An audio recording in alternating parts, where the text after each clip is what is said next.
Let's move on to the Pacific Tigers and second year under Dave Smart. This team is, I think, in a decent position to improve upon where they were a year ago.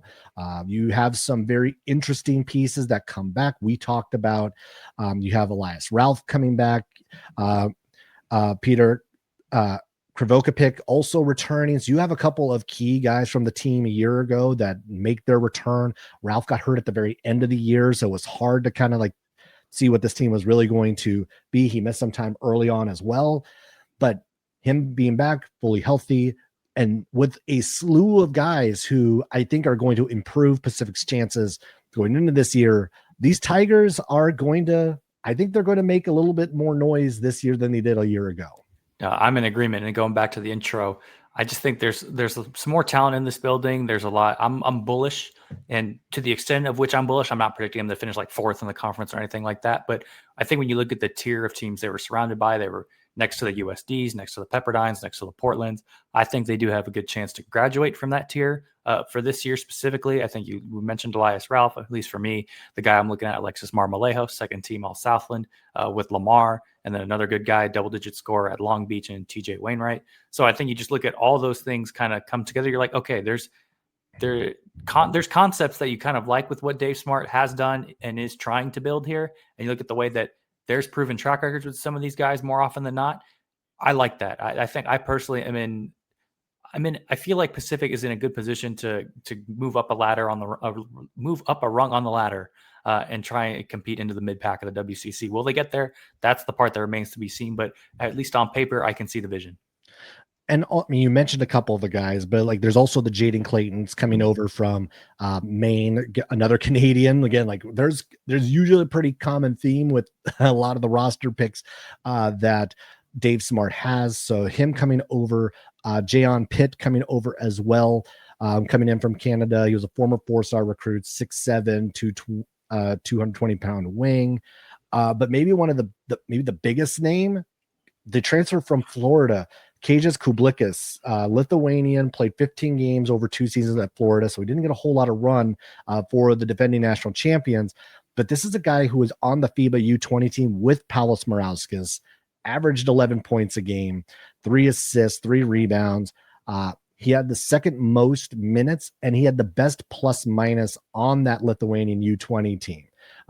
So again, like very familiar with at least one of the better players in the WCC and Morauskas.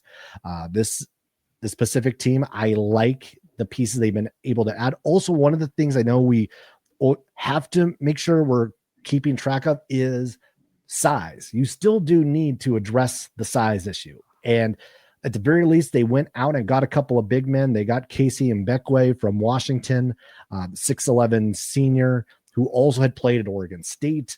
And then also Isaac Jack coming over from Dayton, 21 games, shot 81% from the field, which is a ridiculously high number. Not too shabby. Not too shabby, but of course, volume of shots and quantity of shots is going to play a part into that. But Pacific has plenty of options on the wing, plenty of options at the guard spots. They've brought in a couple of big men. I do still think that they are going to need to specifically address rebounding. They are still going to need to play much better defense than they did.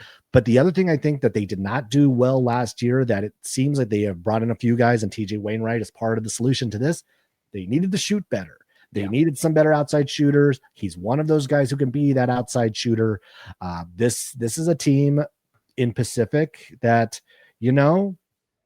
I think we're going to see a little bit more. We're going to get some noise. We're going to see them maybe steal a couple more games. Maybe they won't both be from Washington State. They might get somebody else this time. Maybe they get one from Santa Clara. They get one from they steal one from Oregon State. They could still take both of them from Washington State. Who knows?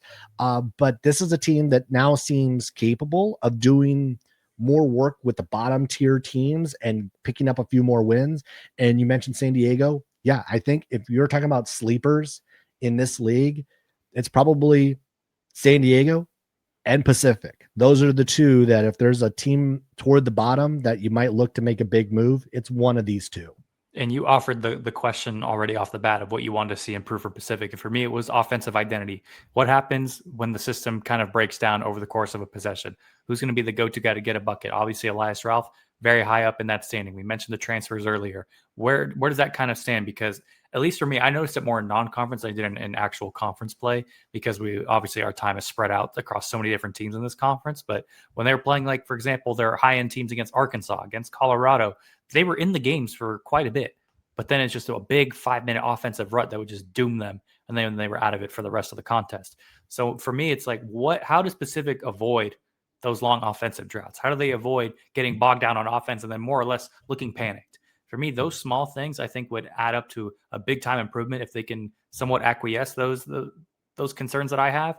And for me, if they do that, I see no reason why they can't get themselves into like an 8th place in the conference. But like I said, and like we've said, it's going to be hard, going to be difficult, and there's still a lot more proving grounds for them to go. But at least we can see the vision.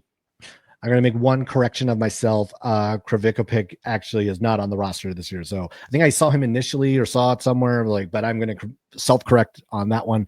So not on the roster. So the one returner, Elias Ralph. There we go. But hey, that's a pretty good one to have coming back.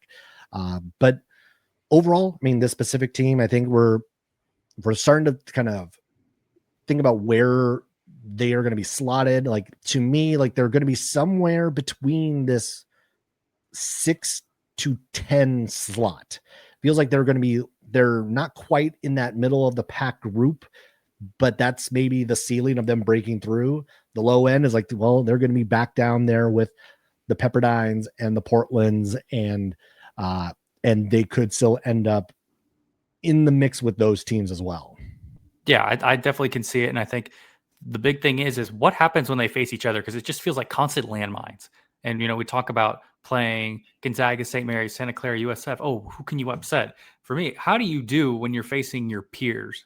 So when you look at last year, the whole difference between the low end of the conference standings is what happened when they played each other. And I think there'll be more of the same this year in the mid-tier of the pack, the LMUs, the Oregon States, the Washington States. We're trying to almost will into existence the USDs and Pacifics. What happens when they face each other, especially on the road? Can you steal a game on the road? Because I think that's more than anything what's going to make the ultimate difference in how Pacific kind of not announces itself to the conference, so to speak, but kind of says, we're no pushover. We're a team that's not only scrappy, but actually plays well-earned and we're well-oiled basketball at times. And for me, that's going to be the ultimate difference of how they kind of tend to play out in the mid-pack of this conference table, of where I think their floor is probably around 9th place or so, at least for me. And then their ceiling, maybe, I think it's pretty tight, honestly. 9th to 7th, I think, is the window for me.